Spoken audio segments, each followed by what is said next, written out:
Picture this, a crowded room, buzzing with ambition. Everyone's competing for the same prize: success, power, influence. Some people play by the rules. They work hard, stay honest, and believe fairness will win the day. Others, they're cut from a different cloth. They lie, take credit for others' work, and aren't afraid to throw someone under the bus to get ahead. Here's the kicker. More often than not, it's the ruthless ones who climb to the top. The honest folks? They're left scratching their heads, wondering why their hard work didn't pay off. Sound familiar? Maybe you've seen this at work. Someone gets passed over for a promotion because a colleague took credit for their ideas. Or in business, where a company that cuts corners outshines one that plays fair. It's frustrating, and it makes you wonder, why do the worst people seem to succeed? Is the world truly rigged in favor of the ruthless? This isn't just unfair, it challenges everything we believe about morality and success. Stick with me, because we're going to unpack this, and it starts with understanding competition. Think of the tech moguls who build empires. They're not always saints. Some cut jobs to boost profits, exploit loopholes, or dominate competitors through aggressive tactics. These aren't outliers, they're examples of a pattern. Across time, those who break the rules often end up on top. Now, I'm not saying these folks are evil, but they understood something. Success isn't always about merit, it's about playing the game. So what's the deal? Is this just how humans work? Let's dig deeper. Competition is everywhere. Whether it's for jobs, promotions, or influence, there are limited resources, and not everyone can win. In this arena, the rules often favor those who are willing to exploit, deceive, and dominate. Those who hesitate, seeking fairness or moral approval, are left behind. Think about it. In a workplace, a principled employee might refuse to undercut a colleague, but a ruthless coworker takes credit for their work and gets promoted. Or in business, a company that pays fair wages struggles, while a rival that cuts corners thrives. It's not fair, but it's reality. This isn't just random, it's rooted in human nature. Competition for scarce resources is part of our survival instincts, and those who act decisively often come out on top. So, here's the tough question. Is morality a weakness in the game of power?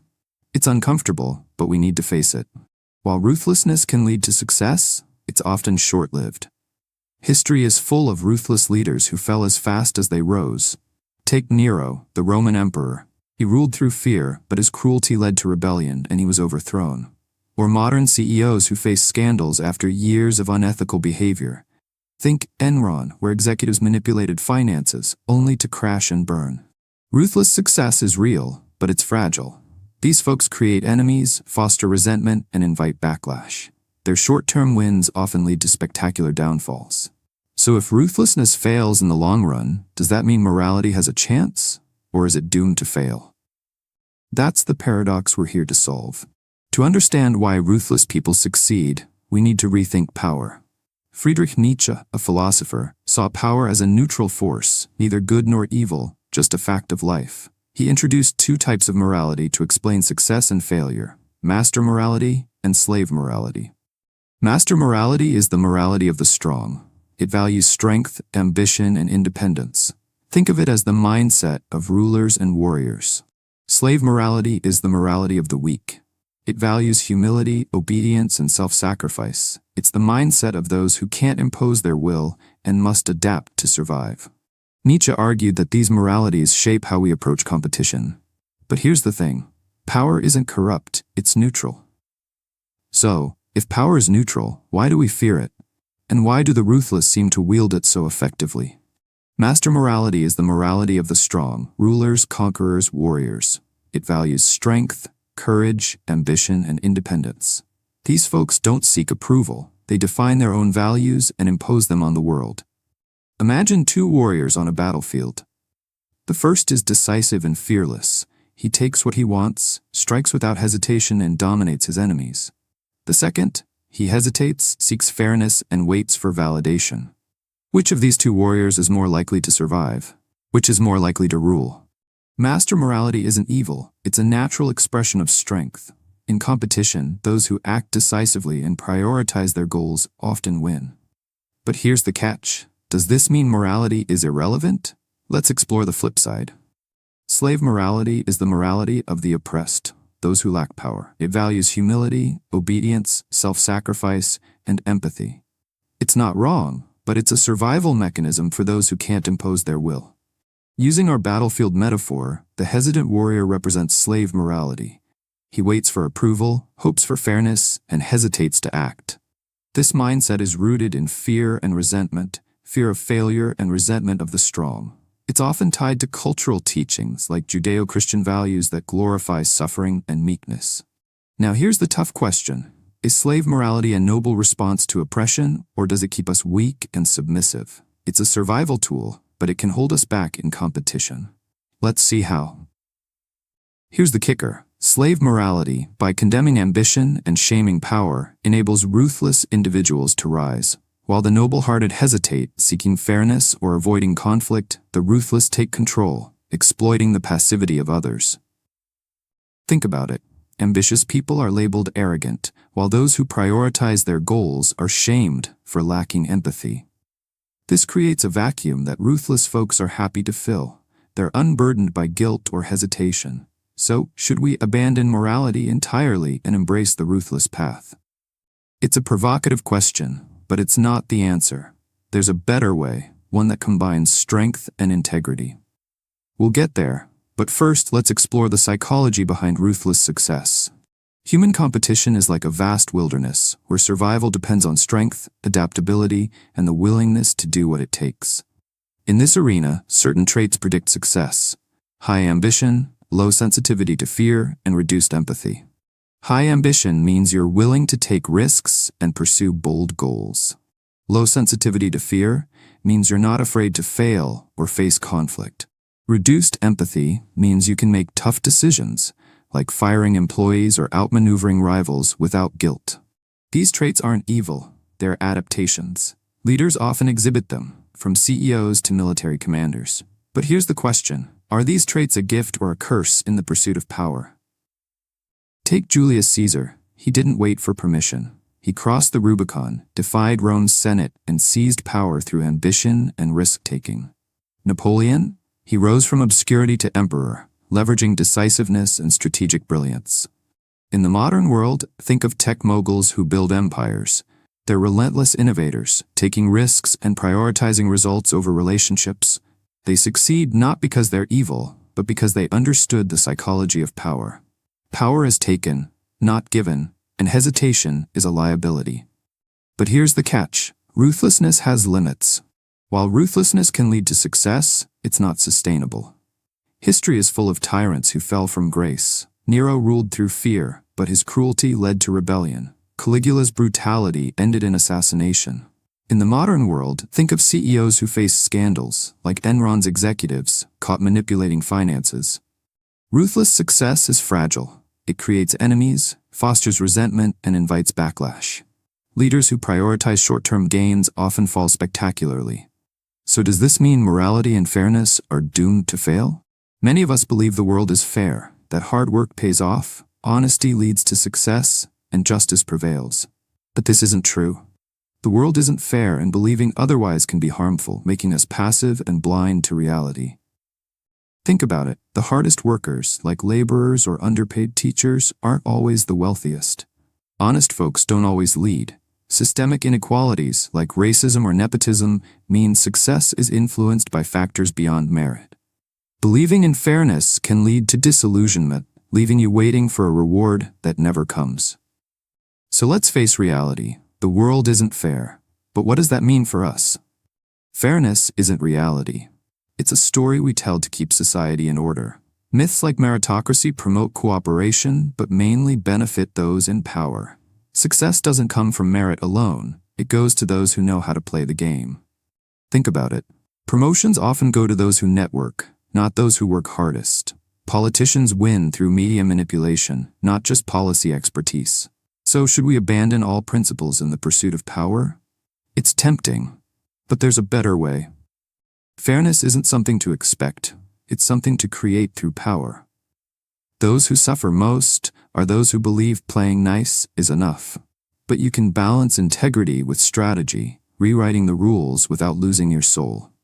For example, Negotiate for a raise by highlighting your value. Don't just hope to be noticed.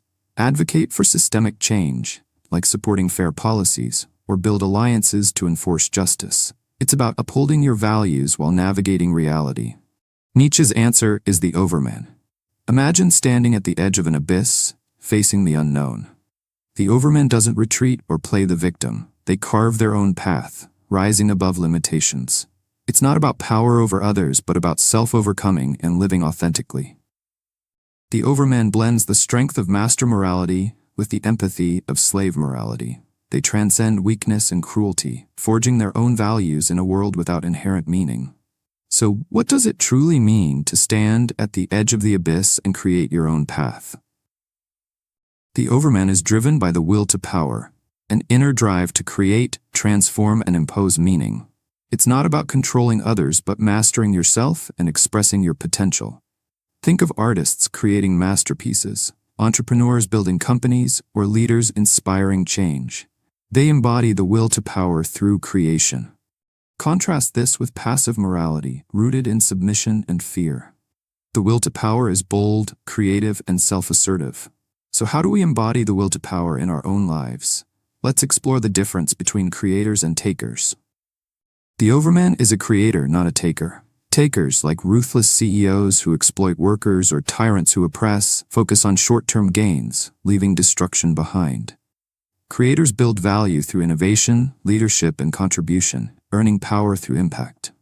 Think of an entrepreneur building a sustainable business or an artist inspiring change. They play the infinite game, focusing on legacy. So are you a taker who exploits or a creator who builds? It's a choice, and it shapes your power. Let's get practical.